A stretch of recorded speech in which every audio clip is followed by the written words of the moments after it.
Not all heroes wear capes, some drive a Tazz and are hutful.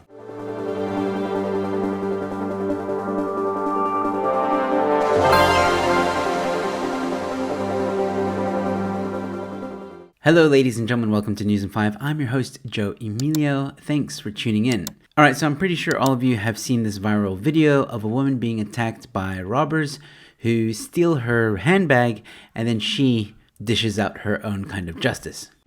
Damn! You go, girl! Now the video is obviously heavily censored because of YouTube reasons, but I'm sure most of you have seen the video, and if you haven't, Google, you'll find it. Anyway, this video went absolutely viral in South Africa and has sparked quite a debate, with one camp saying she's a hero and another camp saying, well, that was kind of stupid to take the law into your own hands. Now I'll let you know where I stand on this issue in just a moment, but I thought that maybe a few people don't know the whole story, and it's important to get the whole story. Speaking to News 24, Sandy Lee Ward, 43 years old, explained what happened both while in sight of the CCTV footage and what happened after. He hit me in my face and it was making my head ring. They then grabbed my gold chain off my neck and tried to pull me out of the car. She said they couldn't remove her from the vehicle because her safety belt was on. It made things worse because they were hitting me more and more in my face. The attackers tried to unclip the safety belt. They couldn't get to it, the safety belt clip, because it was an old Toyota Tazz and it was still down on the side and they had to find it. I also had a cushion over it and I thank God they couldn't find it. They tried to take the keys out of the ignition, so the main car key was still in the ignition, but the other keys fell to the floor. They then grabbed my bag and ran. Now the CCTV footage didn't capture everything, and here's what happened after she drove off camera. Ward said that after she hit the robber, she drove to the nearby Checkers. The police vehicle in the video followed me and told me to pull over. I did pull over because I was not running from the police. The police captain asked if I was okay and I said, no sir, they robbed me. The officer drove back to get the robber and arrested him. However, Ward was then chased by another vehicle, a Toyota Fortuner, with a group of men in it. The robbers were actually in two cars, and I believe they were trying to take my Tazz. A Toyota Fortuner chased me from Checkers. A group of men got out of the car and started screaming at the people outside the McDonald's to corner me. The people started cooperating. It was something from a nightmare. I didn't know what to do. This is unbelievable. She drove out of the area and back to Tara Road. As I was doing this, a gentleman followed me, saw what was happening with the Fortuner. He came between me and the Fortuner. Ward managed to get away and drive home. The man who intervened chased after Ward. Thankfully, he told me he was there to help me. A tearful Ward said she was glad her alleged assailant had survived. I just didn't want to have killed someone. I could not live with being a murderer. My intention was just to get my bag. So with all this info, I was wondering, could this lady go to jail? That's a good question. I'm not a lawyer, but I did reach out to someone who knows the law very well, especially when it comes to this kind of stuff. Ian Cameron from Action Society. I reached out to him and asked him, could this lady go to jail for this? Here's what he had to say.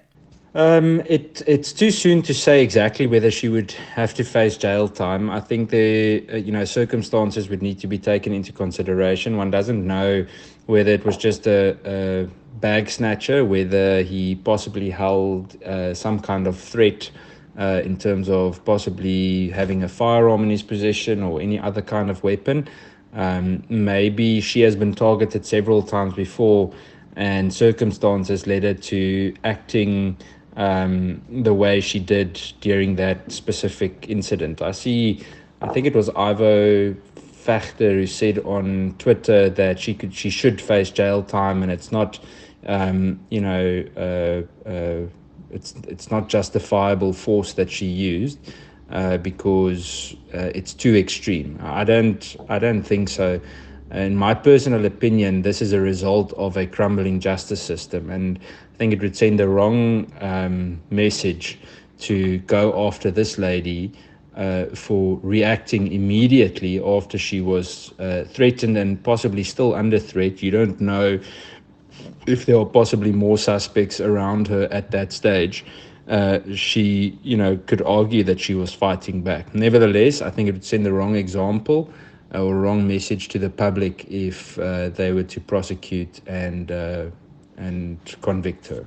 Regardless of what happens to this woman, and by the way, I do agree with Ian Cameron, prosecuting her would send a bad message. Regardless of that though, South Africans should not have to be in this situation at all. We should not have to fear for our lives when we leave our houses. We shouldn't have to watch our backs when we take our kids to the shops, and we should be able to trust the police. But in a country that has seen 200,000 deaths in the last decade, and quite recently, the crime index shows a deterioration in South Africa, which is now third worst affected African nation. South Africa's criminality score has worsened in the last 2 years, according to the 2023 Global Organized Crime Index, which shows that South Africa now ranks 7th in the world out of 193 countries, and 3rd in Africa for mafia-style criminal networks and organized crime syndicates. And all this is happening, and the current police minister that we have is doing absolutely nothing to try and fix it. All he does is he reports on the numbers and kind of laughs it off. So really, it's difficult to blame South Africans for taking the law into their own hands. The reality is we might see more of this kind of stuff happening, and while some of you praise this, all I'm going to say is, know your rights and think before you react. And I mean this within regards to petty crimes. I mean, if we're talking about a situation where your life is in danger and you have to fight back to survive, then by all means, that's called self-defense, and do what you have to. You have the right to defend your life. But let me know your thoughts in the comment section below. Do you think she's a hero or not? Don't forget to check out my stand-up comedy special, Crossing the Borders, directed by Barry Hilton. There's a link in the description. You can watch it on this channel for free. Don't forget to also like and share the video far and wide. And while you're at it, subscribe to the channel. I've got more content coming your way. If you enjoyed this content, you might enjoy these videos. And with that being said, ladies and gentlemen, thanks for watching. I'll see you at the next one. Cheers.